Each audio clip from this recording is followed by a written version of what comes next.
All right, all right, all right. Welcome back, Fit Nation. If you're a veteran and you're struggling or feel like you're leading a path towards the darkness, stop and think about those who are around you. Think about how they truly value you, how they will miss you. You are not alone. You need to talk to someone. Someone will listen to you. If you feel like those who are in your inner circle, your family, your friends, would feel like you're a burden to them or you're embarrassed to tell them what you're going through, call the anonymous hotline at 1-800-273-8255 and press option 1. Don't make a permanent solution to a temporary problem. If you're a new listener, thanks for joining us. Please subscribe to our show on your favorite podcast apps, to include the Military Broadcast Radio app, and check out our family of shows there, all hosted by veterans and played around the world. Don't forget to subscribe to our YouTube channel at _Misfit Nation. That's _Misfit Nation. Subscribe and click the bell. This will keep you up to date with our latest news, episodes, and of course, the stories of our guests. Speaking of which, our next guest has lived a colorful global life, from barefoot backpacker to corporate leader, fire dancer and traditional tattooist, kindergarten teacher to motorcycle courier, masseuse and reflexology to laborer and travel consultant. Wow. Now his time is as a partner and father, coach, facilitator, and retreat leader. He is the author of the recently published book, The Art of Conscious Communication for Thoughtful Men, and can be seen delivering his TEDx talks on YouTube. So without further ado, let's welcome Jem Fuller to the Misfit Nation. Welcome, Jem. How are you?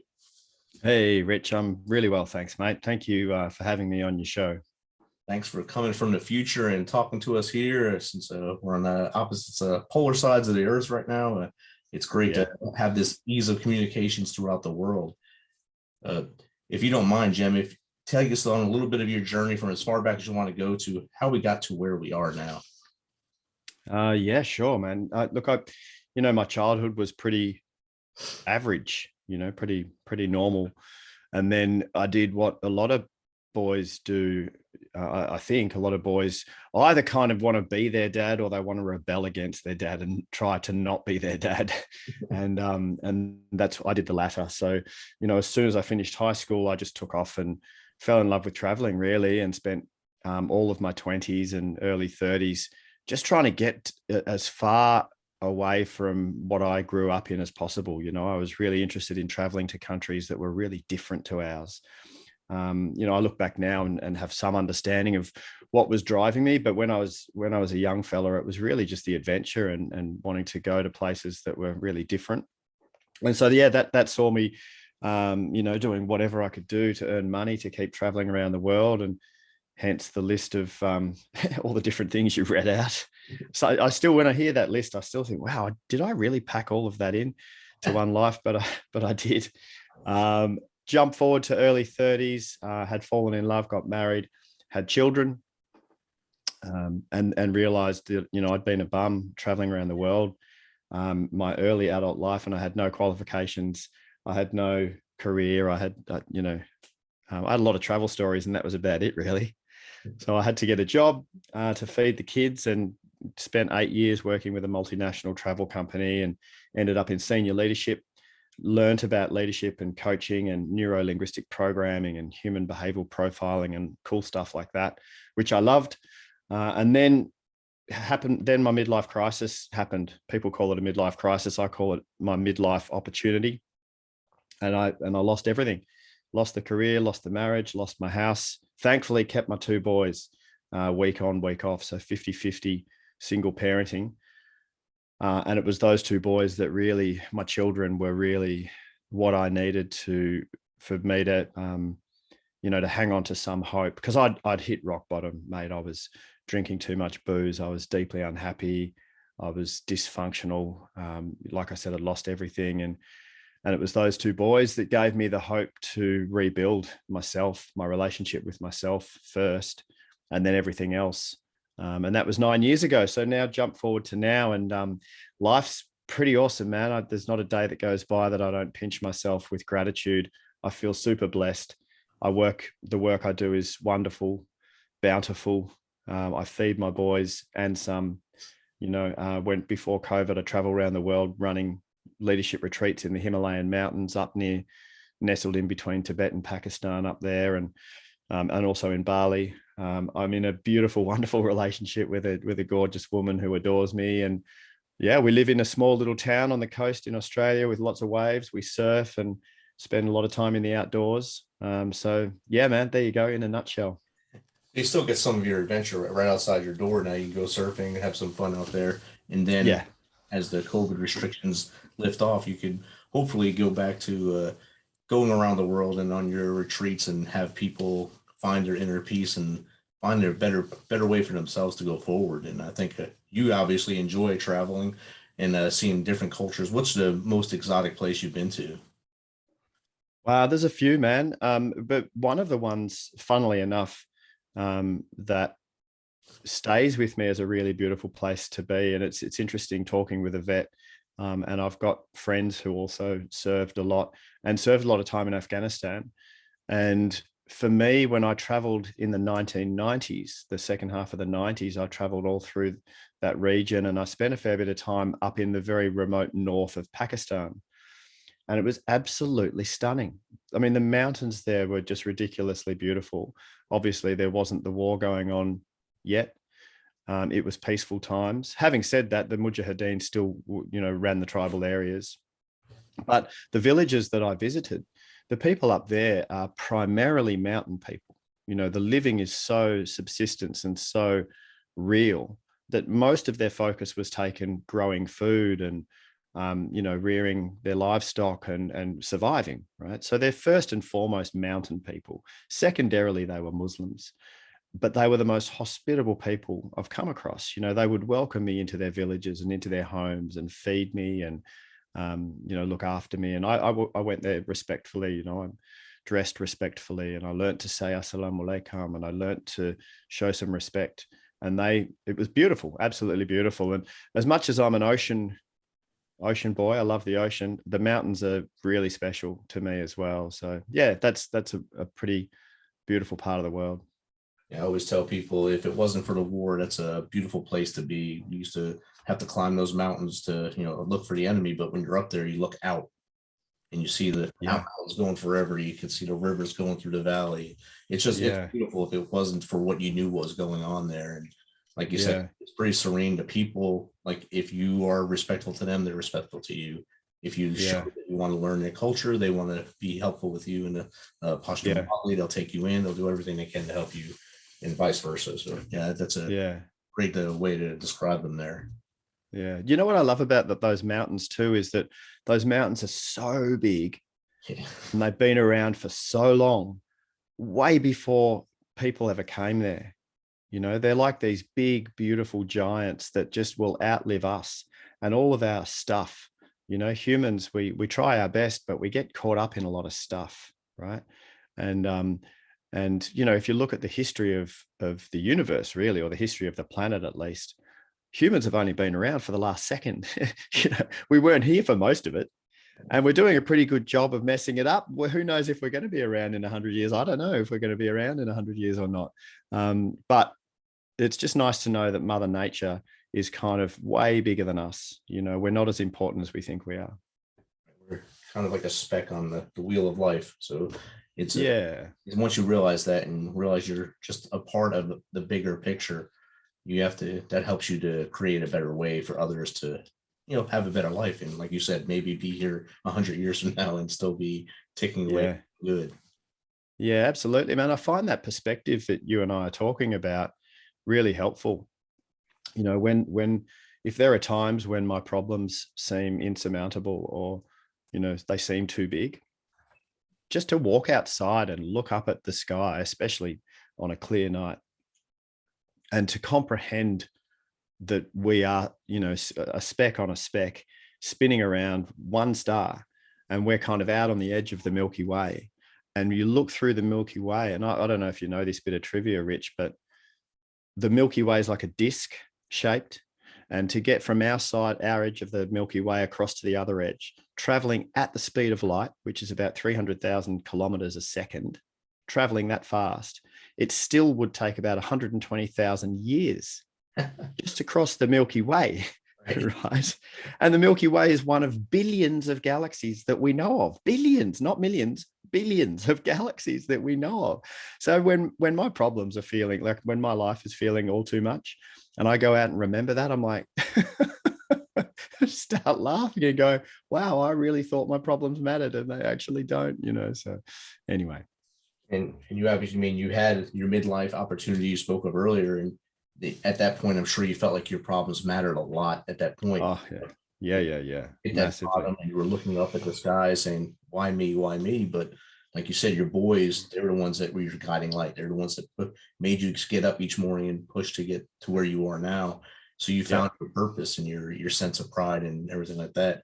So is that something you have taken and brought into your teachings to others now? Yeah, absolutely. I talk about the discipline of a positive perspective, and also the art of perspective choice, because you just brought up a really beautiful point there, Rich, is that not every perspective is always necessarily appropriate.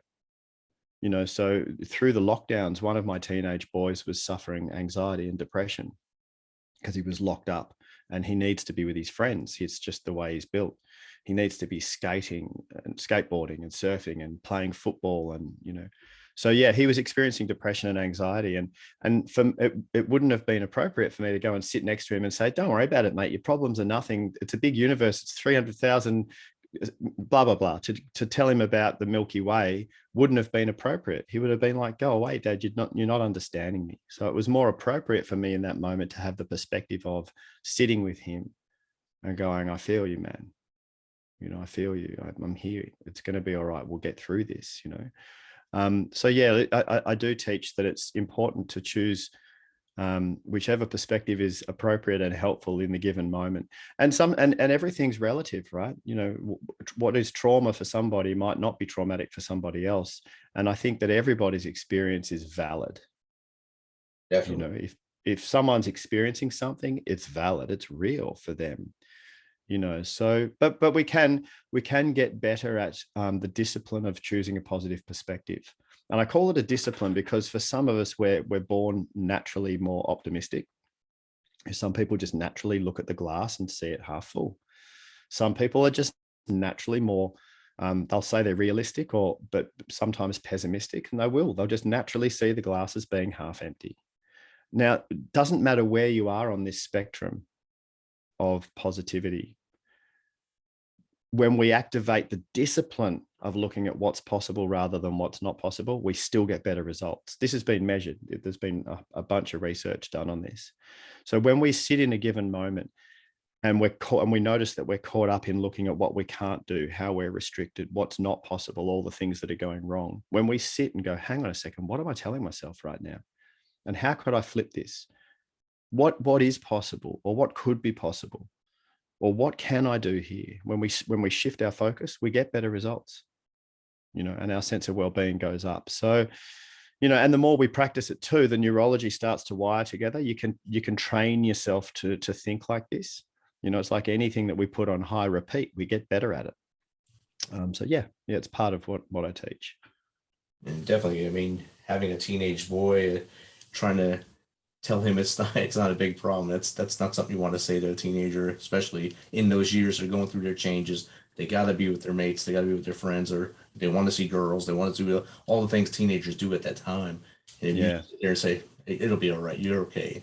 It's not going to Yeah. happen." I think you took the best approach possible to a horrible thing that the whole world went through at the same time. And I'm sure many dads and moms had to have that talk with their kids around the world. And hopefully they all found a way to weave through that minefielding and get it kind of correct, which comes to communication and having a steady communication, and how that's very important in all of our life. Yeah, absolutely. Yeah. I look, we're all perfectly imperfect, right? We all try our best, but when I say make mistakes, it's not necessarily that they're even mistakes. We try our best, and sometimes things work and sometimes they don't work. Sometimes we lose our cool, and I've certainly lost my cool plenty of times as a dad. I think the parenting stories for me anyway have been one of the toughest and most rewarding, but one of the toughest relationships to try and figure out. But one thing that I've really tried to do with my boys, and they're now 18 and 16, is keep the communication open, and I've done a pretty good job of that. They tell me everything. Well, everything. I'm sure they've got some secrets that's necessary as well, but we're very open relationship. Like they'll come to me and say, "Hey, Dad, I'm up to this, or I'm doing this, or me and my mates are trying this or that," and they feel safe to be able to tell me stuff that a lot of teenagers don't tell their parents. And for me, that's more important. It's sometimes I wish I didn't know. It's like, oh no, I didn't want to know that. But I'd rather go through that and know that the boys feel safe to talk to me. It's an open relationship that way, and they feel very comfortable to tell you stuff. Like you said, sometimes you don't want to hear it. You don't want to know what they did outside sometimes, and some of those things need to stay out there. But it's good that they want to come and tell you those things and share it with you, and you can shake your head later. So, well, my boys are really doing great. I don't understand how they're surviving after what I went through, but this is great. Yeah, that's right. Because I look in our culture, and I'm guessing it's the same for you guys over there. It's been we've been indoctrinated as males in our culture. We get born into these families where we get told, suck it up, man up, toughen up, harden up, don't cry like a girl. And we get forced to devoid ourselves of our emotions, not even to even go there and allow ourselves to feel whatever it is that we feel. And for you, Rich, you know firsthand what it's like to serve and go through trauma. And I'm guessing you can tell me, I don't know, because I haven't lived like you've lived. And there must be a lot of men who suffer afterwards because they can't even go and talk about it.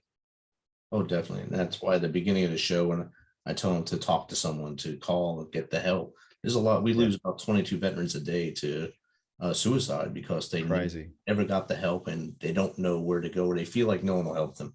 So Crazy. It's a big burden that they feel is on their chest alone, and they don't know that someone's out there that can say, "Hey, bro, we can take care of this. Let's just talk this out, let it out." You gotta let it out sometimes, and maybe it's yelling at the wall, but it'll help you out. Yeah, absolutely. I my version of keeping something in, when I was really, really struggling, and I'm okay to talk about this now, but for a long period of time, I was so ashamed. In my past marriage, I put all of my self-doubt, my self-loathing, all of my anxieties, all of my worries, I put it into one very intimate part of my life, which was in making love, in sex. And all of my anxieties came into this, and it started to manifest through the years of my marriage to the point where I was dysfunctional. I was so anxious, I would have anxiety attacks. And as a man, I felt like a complete failure, because if you can't do that, what sort of a man are you, right? We get taught. And I was so embarrassed and so ashamed. I didn't tell anyone. I didn't tell my brothers. I didn't tell my mates. I was so embarrassed and so ashamed of who I was. And so I was deeply, deeply sad, and I was pretending to be happy, because I looked around and surely every bloke's got it together, right?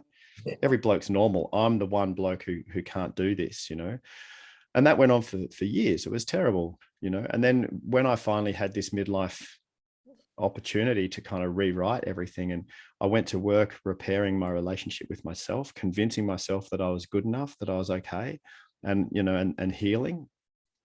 And through that time, I started, part of my healing was to share, was to have the courage to share my toughest, most secret tortures. And I started talking about it with other men. And that was part of the healing. I had to do the healing myself, but part of the healing was sharing and speaking up. And when I spoke up, guess what happened? Other men came to me and goes, "Oh my God, you too? I've struggled with that too." Then I went, I'm not alone. And not only did I realize I'm not alone, I realized there's a lot of men that have had experiences of struggling with that at times in their life, And as I spoke up, other men were liberated to speak up as well. And so, yeah, look, I think you've hit the nail on the head, mate. We, as men, we need to be able to express ourselves and speak up and share what we're going through. And you'll be surprised. There's other men going through what you're going through as well, you know?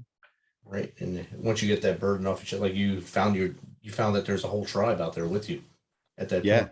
Yeah. Everyone was going on that same river at the same time, Yeah. talking to each other the whole time. Hey, I know, right? hey man, it's not just me. Okay, we're all in the same world. We're all in the same journey together. Maybe we can help each other out and find a way through this.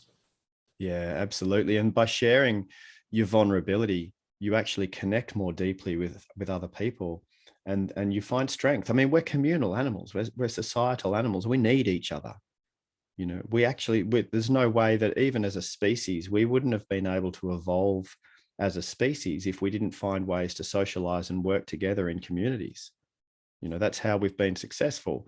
And so to think that you need to carry your struggles on your own is crazy. You know, we need each other. I mean, you hear terms like introvert, extrovert. Those people also need people to talk to, no matter which side of that spectrum you're on. The Yeah. introvert still needs people to talk to lean on. The extrovert thinks they're the boisterous one, but they're also doing that because they need someone to talk to. That's why they Yeah. are there, because they need that give and take. And that's another stigma that gets on people. Well, if you're an introvert, you're not good at this, or you're an extrovert, you're too good at this. But you're just people, and that's where your comfort zone, and you need to talk to people. It'll help you build your resilience, like you did during when you hit rock bottom. You started to build your resilience at that point, and seeing that you are a resilient person, and to where you are now. If you look back now and say, "Wow, I made it through that journey." It was a hard climb, but through knowing I had my boys and I can get out of this, I built my resilience even more to do this. Yeah. Yeah, absolutely. I think, you know, our resilience can only be strengthened when we're faced with adversity. You know, if life's just easy the whole time, then there's no need to be super resilient, because it's just you're just cruising along, you know. But when we get forced to deal with adversity, and you know, look, we're all going to lose loved ones. We're all going to die, 100%. We just don't know when. You know, every person that is dear to you, every single person you love is going to die, either before you or after you. Now, and that hurts. There's no way around that. It just hurts. And so we're all in this together. We all feel the pain of loss. You know, we all need food and water. We all need shelter. We're all in this together. And yeah, it's good to remember that and reach out for sure. And my dad he's 80, 81 now, or 82 now. He, as his friends were getting older and older, more and more funerals for him to go to. I just asked him one day, "Are you doing all right?" He said, "When we're born, we all have an appointment. At one point, we're all going to go. So I'm good with this. We had fun together, and I'll see him when I get there." So, and Yeah. he has that perspective as an 82-year-old man watching all his friends go, and that helped me out to understand a lot of things. Yeah. Yeah, absolutely. You know, and unfortunately, some of us go unexpectedly and quite young. You know, my brother, it was weird. My father got diagnosed with a brain tumor that was 13 years ago, and he had a year to live. And so we were all living in different parts of the world. And just before my father died, my youngest brother, who was living in Canada, decided to move home with his wife to be with mum so that we could nurse dad through palliative care at home. And so he did. We all came home and we nursed dad through, and he died at home, surrounded by all of us, immediate family. You know, we were a family of 6. And that was, I mean, he was only 67, but still he'd been in pain with this brain tumor over a year. And so it was almost like a relief for him to pass out of the pain. So it was kind of beautiful. And then 4 months later, the brother who'd moved back from Canada was on his motorbike and had a head on and was gone. Oh wow, wow. You know, and so mum went from losing her life partner to losing the youngest of her 4 kids. He was 30 years old within a few months. And it was absolutely shocking and devastating. And none of us expected it. We were all in the grieving process of dad passing. And then Tim was gone. And it was super painful. And if I could wind back time and undo that, I would. But at the same time, I can't. So I don't lie awake at night with regrets. I actually have come to a place of being grateful for the opportunity to build the resilience that we've built, and I miss him like crazy still. And every year on his anniversary, some years are harder than others, and the grief still comes in waves. But it's life, like you and I were just talking about. We are all going to die at some point in time. And so, death can actually be a way to inform how you choose to live. And since my brother died suddenly, unexpectedly, since then, I live every day like it could be my last, or at least I try to. I'm not wasting days anymore. Yeah. Well, for a long time, you were kind of living that same life when you were the barefoot backpacker. I'm sure that was fun to get out there every day and be present. And now with all this loss, you realize that being present and having a good day every day is the best way to live. So to move forward, it helps you build your resilience and build your awareness of how to have a great life. Yeah, absolutely. And I've found also, as I've got a bit older, so I'm turning 51 in a few weeks. And so I'm kind of imagined that, if I live to old age, I'm kind of halfway there, right? So in this halfway point, we start to figure some things out, and there's a sense of contentment or fulfillment when you shift your focus to contribution. Right. So a good day for me is a day when I can find a way to contribute to the betterment of somebody else's life in some way, shape, or form. And so so there's a few things that we figure out, like gratitude, contribution, perspective, and if you can find a way to do something good for somebody else, you just feel good. It makes you feel good. When you sit there and find some things to be grateful for, you feel good. So if I can, if each day, if I can tick a couple of those boxes, then I'm living a good life. Exactly. And reach one, teach one, I like to say. Even if only one person listens to this show and hears us two speaking, and it helps them to get to a better day tomorrow, we've done our job today. And I think that's Yeah. the best part of it. And we'll kind of segue here because, you're the author of a recently published book, The Art of Conscious Communication for Thoughtful Men. How did you come up with that book, and how's it doing? And how do you like it? Yeah. I can answer the last part first. I'm starting to get emails now from people who've read it, thanking me for writing it.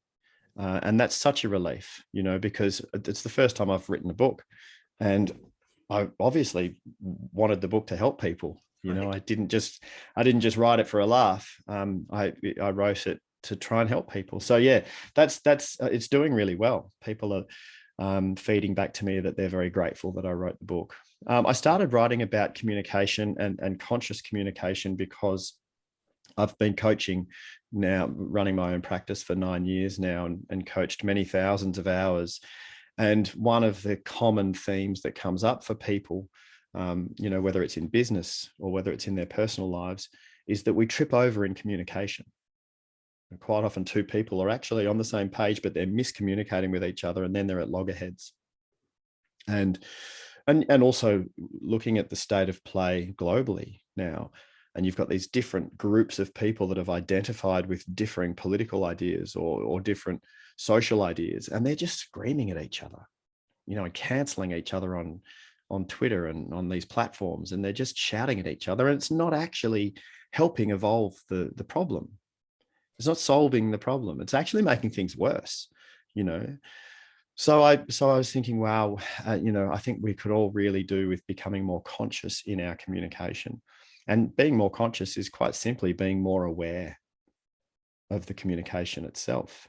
So if I'm communicating with someone and they're sharing something with me, or they're trying to tell me their point of view, rather than queuing up to speak and having my I'm ready to just jump in and go, yeah, but to sit there and put that stuff to the side for a second, take a breath, lean in and seek to understand.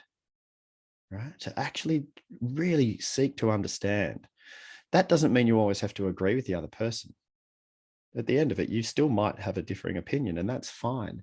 But in the process of the communication itself, to be more conscious, be more aware. What is the point of this communication? Why are we talking right now? What's the higher purpose of it? Where is this person trying to come from? Lots of, I mean, there's a whole book on it, obviously, that I've written. So I was writing a book about communication, and then I had a book writing mentor, and she said to me, you need to pick an audience. You need to write for a particular audience because the book's too broad. And she said, I think men could do with this book on how to communicate more effectively. And I thought that was a good idea. I've been sitting in a men's circle around a fire for 12 or 13 years now. And just a bunch of men, we sit around a fire once a month and we just pick a theme and talk about what that is for us. And so I was aware of, some of the things that men struggle with. I thought actually that would be a good book to write, and like you and I said, Rich, earlier, culturally, we're indoctrinated with these old stereotypes of what a man should be. And there's not much in there about communication. In fact, it's shut it down and get on with it, So that's why I started writing the book, and it's it's out there now doing its thing. Awesome. Where can people get it? Oh, you can get it on Amazon or Booktopia or off my website. jemfuller.com is my website. But Amazon, just jump on and put in my name, Jem Fuller. I think there's a guy on Amazon called Jem Fuller, Jim. That's not me. Or just type in the title, The Art of Conscious Communication for Thoughtful Men, and it'll come up. Yeah. And if someone wants to contact you to maybe give a good talk to their organization or to their men's group, how is the website the best place to find you there? Yeah. Yep. So if you just go to the website, jemfuller.com, and then contact, there's a form there. You fill out a form and it'll come through my team and it'll end up with me, and I'll reach back out to you, and we can easily meet these days. We can have a chat on Zoom, and yeah. It's awesome. Jem, thanks for taking some of your time in the future to be with me today and hang out. And it was a great talk. I think the audience learned a lot from this. Hopefully like we said earlier, hopefully we reach one, teach one, and make someone else's day better.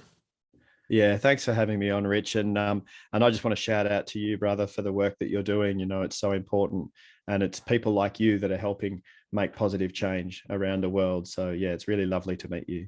I appreciate that. Have a good day. Cool, man.